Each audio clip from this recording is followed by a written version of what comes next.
तो भाई अब सारी लीग्स उस पार्ट पे आ गई हैं जहाँ से सिर्फ क्लाइमैक्स चालू होता है। मेरे ख्याल से अब हर लीग में सिर्फ 10-10 गेम बचे हैं, और अगर प्रीमियर लीग को छोड़ दें तो बाकी किसी में अभी तक कोई डिसाइड नहीं कर पा रहा कि कौन जीत रहा है। लेकिन हाँ, अभी भी कहीं ना कहीं उम्मीद है कि ला लीगा में तो पूरा ही बॉलीवुड मसाला वाला क्लाइमैक्स चल रहा है। प्रीमियर लीग में एक तरफा जा चुकी है, आर्सेनल कुछ कर ले तो कर ले, हाँ, लेकिन लीग के अलावा प्रीमियर लीग में बहुत मज़ेदार सी चीज़ें चल रही हैं कि सिटी के लगे पड़े हैं, चेल्सी के लगे पड़े हैं, यूनाइटेड के लगे पड़े हैं, स्पर्स पता नहीं कहाँ हैं, लेकिन City somehow Champions League में बनी हुई है। आर्सेनल फिर से मतलब they will be better in next season, वो पता नहीं, लेकिन हाँ अभी मज़ेदार हो गई है सारी लीग। तो अब जो 10 गेम बचे उसके बारे में डिस्कस करेंगे और कौन सी टीम बेटर कर सकती है, चाहे वो एटलेटिको हो, चाहे रियल मैड्रिड हो, चाहे बार्सिलोना हो, मैनचेस्टर यूनाइटेड शायद रेलीगेट हो ना हो, लिवरपूल फंबल कर पाएगी क्या नहीं कर पाएगी, क्वार्टर में होते हुए भी अब उनके पास सिर्फ मेरे ख्याल से अब एक ही ट्रॉफी बची है अब प्रीमियर लीग में बस वो शायद, और अभी सीरिया अ में भी अलग मज़ा चल रहा है, बुंदेसलीगा में बायर्न म्यूनिख मचा रही है, विंसेंट कंपनी फाइनली एक अच्छे परफॉर्मेंस दे रहे हैं एज अ मैनेजर, उन सब बारे में डिस्कस करेंगे अपन। हाँ तो भाई सबसे पहले अपन बात करेंगे बार्सिलोना की। सबसे पहले उसमें है ओसासुना, फिर जिरोना है, फिर कोपा डेल रे का है तो उसको अपन उसमें काउंट नहीं करेंगे, रियाल बेटिस है, फिर लेगन्स है, फिर सेल्टा है, फिर मोलार्का है, फिर रिया वाला वीदोद है, फिर एक एल क्लासिको भी हमको देखने मिलेगा 11 मई को, और उसके बाद स्पेनियोल से मैच है, फिर विया रियाल से, एथलेटिक क्लब से है, और athletic club will be the last match, will be the मतलब last match of this league.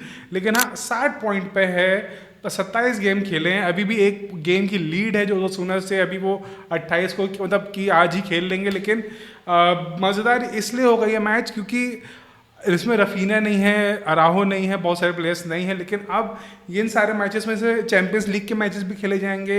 अभी कोई एक एल क्लासिको भी है क्योंकि रियल मैड्रिड भी धीरे धीरे फॉर्म पकड़ रही है।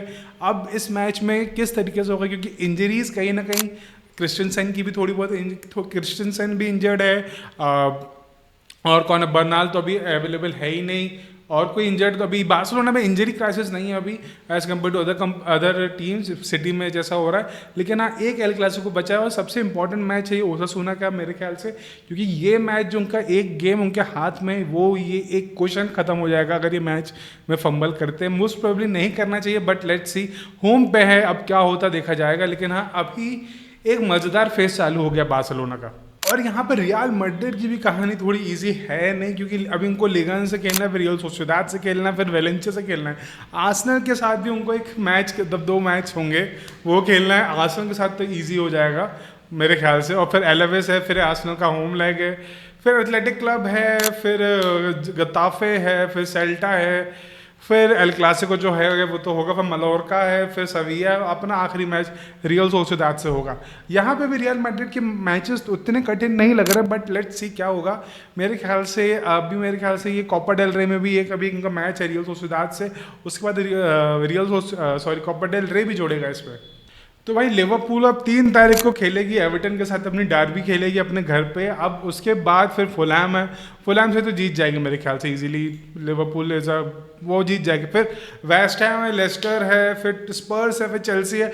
मतलब बीच में इनके 3 गेम ऐसे हैं ना जो खट खट खट बड़े हैं। वेस्ट हैम है, लेस्टर है, टॉटनम है, चेल्सी है, आर्सेनल है। मतलब ये कितने 20 दिन के इस गैप में ये इनको 4 बड़े गेम खेलना है। उसके बाद ब्राइटन आखिर में क्रिस्टल पैलेस से, क्योंकि अब भी किसी और टूर्नामेंट में नहीं है, तो इनके पास एक अच्छा रेस्ट है कि अपनी जो ये लीड है प्रीमियर लीग में, अभी मतलब में टॉप पे ही है, तो उस लीड को मेंटेन कर सकते हैं। अनलाइक आर्सेनल की, आर्सेनल फंबल मतलब अच्छा करके भी वो नहीं कर पा रही, क्योंकि आर्सेनल के अगले मैचेस किसके साथ है, आर्सेनल का फुलहैम है, फिर एवर्टन है, फिर उसके बाद मतलब वो अच्छा आर्सेनल अभी चैंपियंस लीग में भी आर्सेनल 9 तारीख को खेलेगी रियल मैड्रिड के साथ, फिर 12 को फिर ब्रैंटफोर्ड है, फिर 17 को रियल मैड्रिड है, फिर इस्विच है, फिर क्रिस्टल पैलेस है, ब्राउनमुथ है, लिवरपूल है, न्यूकासल है और साउथहैम्पटन है।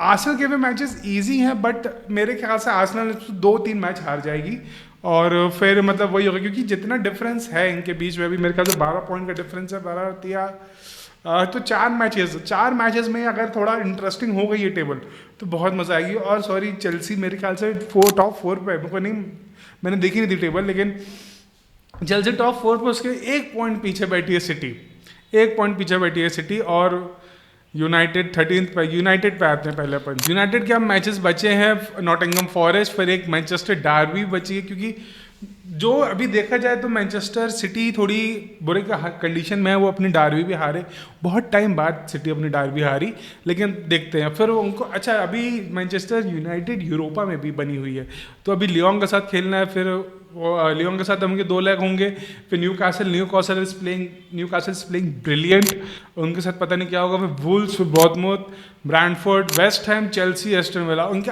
आखिरी के 3 गेम जो है ना, मेरे ख्याल से यूनाइटेड को जो फाइनल स्ट्रेच होगा उनका, उसमें इनको संभालना होगा, क्योंकि आखिरी के 3 गेम अगर यूनाइटेड हारी तो मतलब it would be the worst season after Sir Alex Ferguson, it would be the worst season. Chelsea पहले खेलेगी स्पर्स के साथ, लंदन डार्बी होगी, फिर ब्रैंडफोर्ड के साथ खेलेगी। अच्छा, चेल्सी कॉन्फ्रेंस लीग में, Chelsea could be the first club to win all the 3 European titles. Champions League है उनके पास, यूरोपा लीग है उनके पास, और अगर ये कॉन्फ्रेंस लीग मेरे को ख्याल से जीत ही जाएगी कॉन्फ्रेंस लीग, तो मुझे लगता है Chelsea would be the first club to win all the 3 European UEFA titles. मतलब इट्स अ बिग अचीवमेंट, तो not that big achievement but it's achievement. Chelsea अभी फिर मतलब कॉन्फ्रेंस लीग को हम काउंट नहीं करेंगे चेल्सी में, इस स्विच से खेलेगी, फुलैम है, एवर्टन है, लिवरपूल है, न्यूकैसल है, फिर मैनचेस्टर यूनाइटेड है, फिर नॉटिंघम फॉरेस्ट से भी खेलेगी, और यहीं पे इनकी ये पूरी चीज़ सीजन खत्म नहीं होगा, फिर उनको क्लब वर्ल्ड कप भी खेलना है। चेल्सी क्लब वर्ल्ड कप भी खेल रही है भाई, बताओ। अब हम बात करते हैं मैनचेस्टर यूनाइटेड, तो हो गई मैनचेस्टर सिटी की। मैनचेस्टर सिटी का सीजन इतना गंदा जा रहा है ना, आधे से इनको पर ब्रैंडमouth से खेलना है, मेरे ख्याल से ये एफए कप है, क्वार्टर फाइनल खेलना है इनको, उसके बाद इनको खेलना है लिस्टर है, फिर डार्बी है, फिर क्रिस्टल पैलेस है, फिर एवर्टन है, एस्टन विला है। भाई देखो, मैनचेस्टर सिटी की भी रोड इजी नहीं है, मैनचेस्टर सिटी की भी रोड इजी नहीं, मैनचेस्टर सिटी को भी बहुत मेहनत करनी पड़ेगी, क्योंकि जितना उनका बुरा फॉर्म चल रहा है, मतलब वो एक मैच ऊपर नीचे किया तो उनका चैंपियंस लीग का स्पॉट चला जाएगा, और पेप फिर उसके बाद जो पागल होगा ना मार्केट में कि ये भी चाहिए, ये भी चाहिए, ये भी चाहिए, और पैसा ही पैसा, और पैसा ही पैसा हो जाएगा फिर। यहाँ ये हो गया। अब बायर्न म्यूजिक ऑन टॉप, मतलब आराम से 2 गेम की लीड है, 2 गेम के क्वेश्चन के साथ, मतलब लीड के साथ बैठे हुए हैं। उसके पीछे बायर्न लेवरक्यूजन बैठी है, उसके पीछे मेंस है, फिर फ्रैंकफर्ट, फिर लाइप्जिग है, फिर फ्रैनबर्ग है, और मतलब मेरे ख्याल से तो ये ले गए। Bayern Munich is winning the Bundesliga, उसमें कुछ बचा नहीं है कि क्या है नहीं है, लेकिन हाँ, अब बायर्न म्यूनिख का जो चैंपियंस लीग के साथ जो इंटर के साथ है, वो एक फिक्चर होगा जो बहुत देखने लायक होगा कि अब बायर्न म्यूनिख और इंटर के साथ होता क्या है। और इंटर भी कुछ बुरा नहीं कर रही है, इंटर भी सीरिया में टॉप में बैठी है 3 पॉइंट की लीड के साथ, उसके पीछे नेपोली है 61 पे, फिर एटलांटा है, बोलोगा जो इंटर से, लाजियो है, रोमा तो 7th पे, उनको छोड़ दो। लेकिन हाँ, इंटर मिलान बहुत बढ़िया कर रही है। बार्सिलोना की भी चैंपियंस लीग का रास्ता इतना ईजी नहीं होगा जितना भी लग रहा है, लेकिन यहाँ पे देख कर तो लग रहा है कि इंटर और बायर्न म्यूनिख का मैच में तो चिंगारियाँ निकलेंगी, और ये में बहुत मज़ा आने वाला है इस मैच में। पीएसजी की हम बात नहीं करने वाले, सॉरी, लेकिन इसमें एसी मिलान कहाँ है? एसी मिलान 9th पे है, एसी मिलान 9th पे, बताओ। Inter Milan is gonna win this one, and फिर I guess we have covered everything. See you soon, bye bye.